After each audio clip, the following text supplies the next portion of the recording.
What's up, world? This is Michael C. Views from the Trap, 2 ears, 1 mouth. Back at you again with another episode. Oh man, I know what y'all gonna say.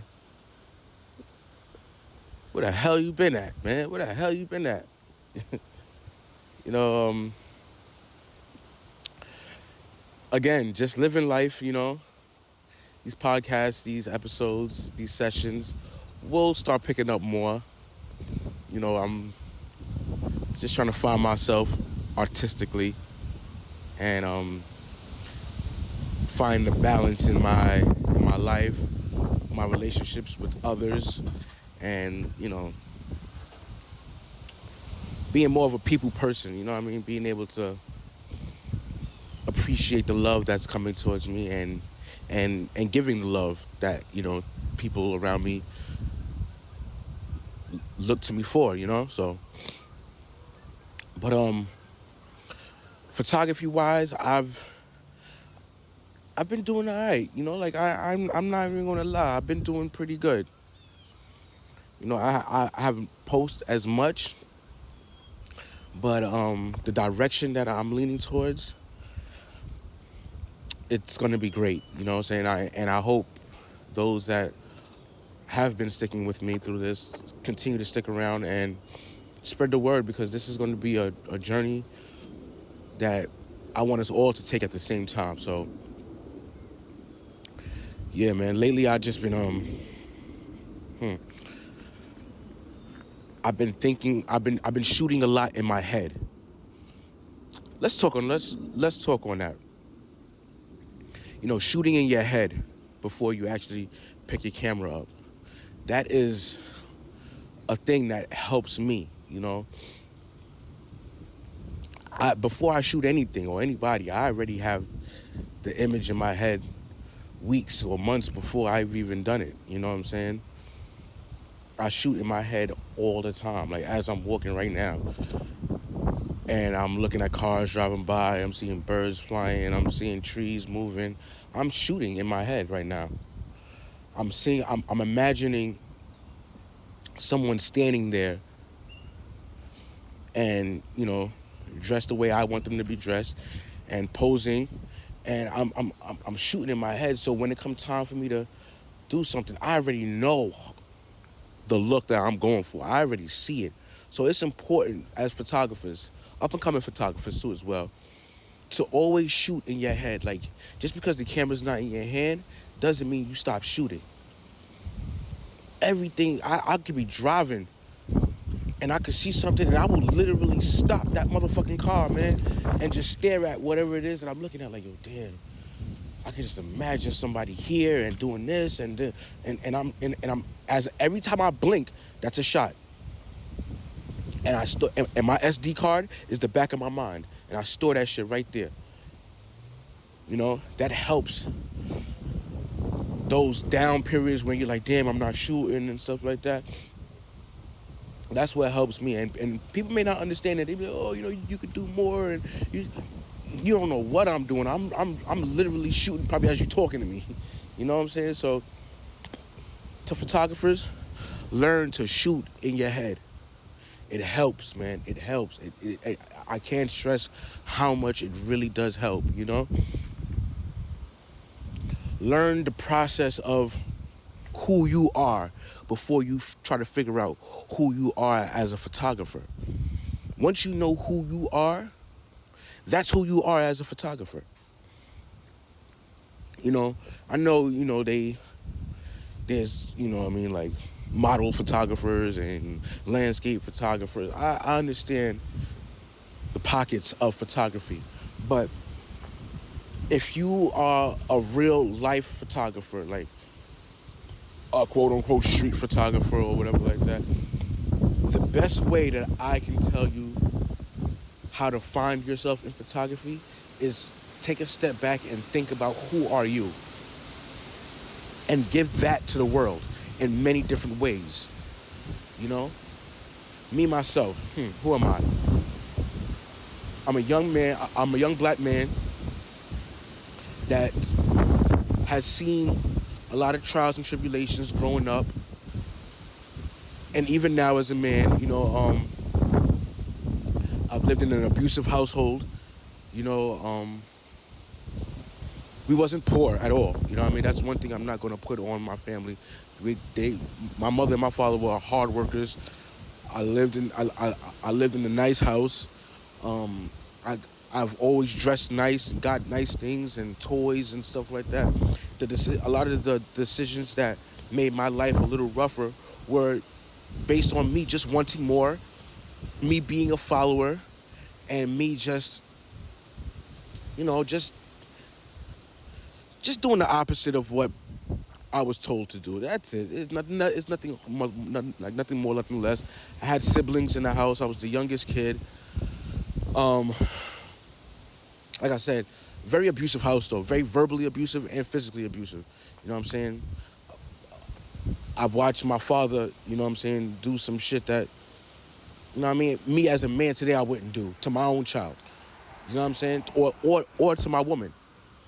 I would never put my hands on a woman because of my father. I would never beat my kid because of my father. You understand? So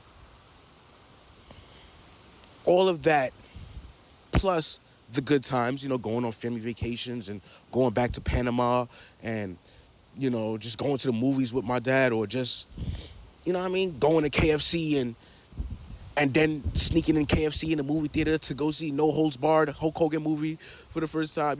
Things like that still stick to as well. So, the murder of my sister, the murder of my aunt, that both of them murdered by men that they thought loved them, so dressing fly, going out, being a booster. I was a heavy booster, like boosting and just doing anything to get fly, and because that was a representation of me. I may not have no money in my pocket, but you couldn't tell that if you looked at me. That's who I was.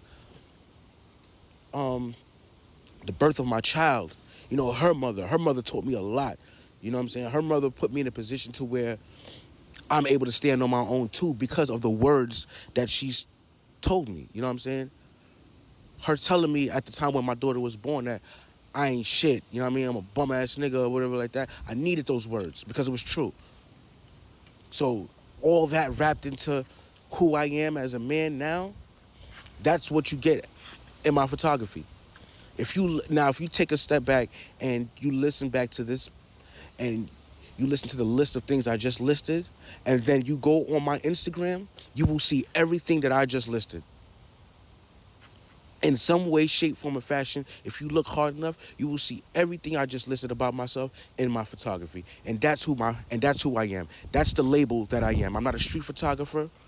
I'm Michael C. And I'm giving you a glimpse of who I am, what I've been through, what I've seen, what my friends been through. And that's going to be a part of history. Not doing what the norm is and hoping that makes history, because that's not history. That's not your history. The purpose of life is to create a legacy of your own that people will remember about you. And that's what I'm doing. I enjoy telling my story, good or bad. I've learned to display it all, put it all out there, because what I may deem as something bad in my life may be a lesson for somebody else. How many people you bless is how you measure your success. Rick Ross. And I totally believe in that. There's nothing more beautiful to life than being able to put yourself in a great position, and then doing that for somebody else and taking a step back and watching them flourish, and then watching them do that for somebody else, and continue on. You can't put a price on that. It's the most beautiful thing in the world, man. That's one thing about this podcast. You're going to get rants from all over the place. And it's my mind unscrambling. We all go through these little time periods where, our mind is cluttered and we thinking about this and we think about that. To me, this is the best way to get it out. Just speak and let it out. Don't think about, I'm all over the place. The listener will find what they need to find out of it. Some things might not be for them. Something might be for them right there at that moment. And they may listen to something that you just said and pause the podcast or pause the speaking, think about it and apply it to their life. And that's what I hope people are getting out of this. These rants, these talks, these unscrambled thoughts.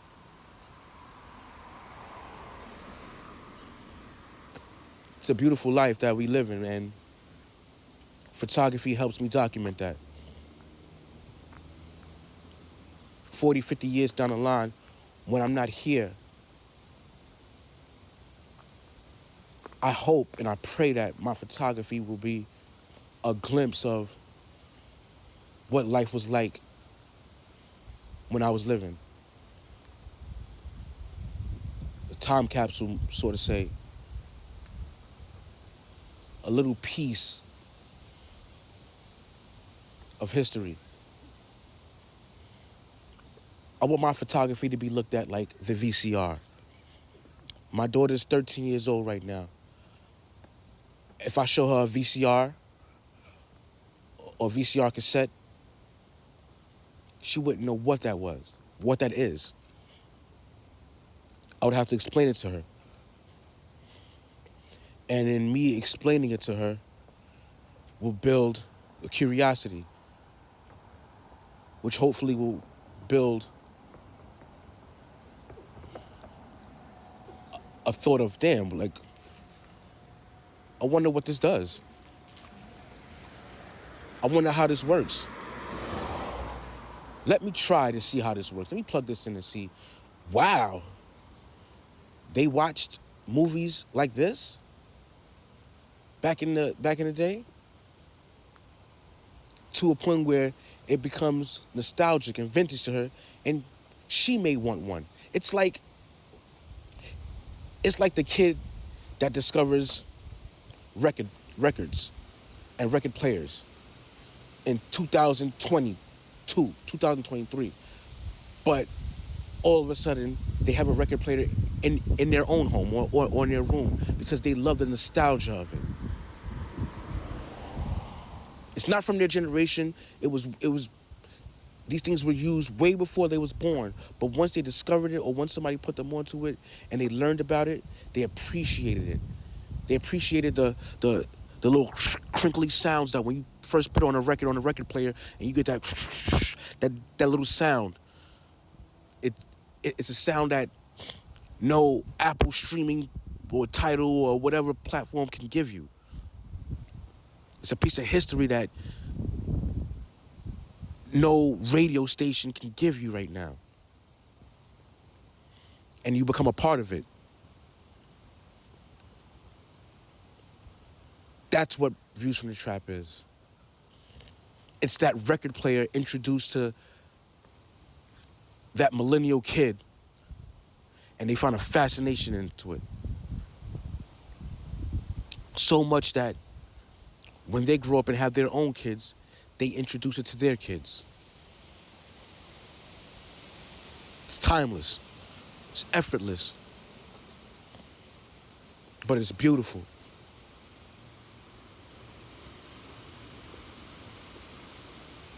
It's something that can be explained, but at the same time, it can't be explained.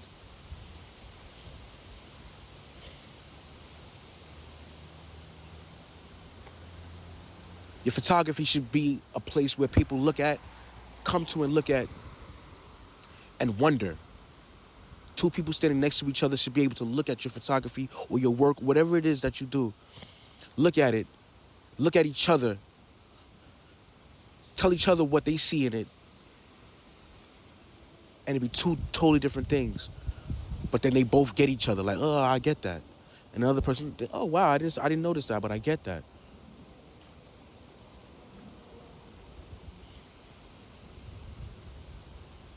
I am Views from the Trap. I am going to be a part of history. I am one of the dopest, prolific, illest, direct, in your face, uncut raw photographers that photography will ever see. And you are as well. If you just apply who you are. I don't want to see your version of Vogue magazine. I don't care to see that. I don't care to see your version of Sports Illustrated. I don't care to see that. Who are you? I've already seen these platforms already. I've already seen these images, these pictures. Who are you? I'm interested in who you are. Because by me knowing who you are will help me identify with your work. Yo, man, fuck all this shit, man. I'm Views from the Trap. Michael C., 2 ears, 1 mouth. Views from the Trap.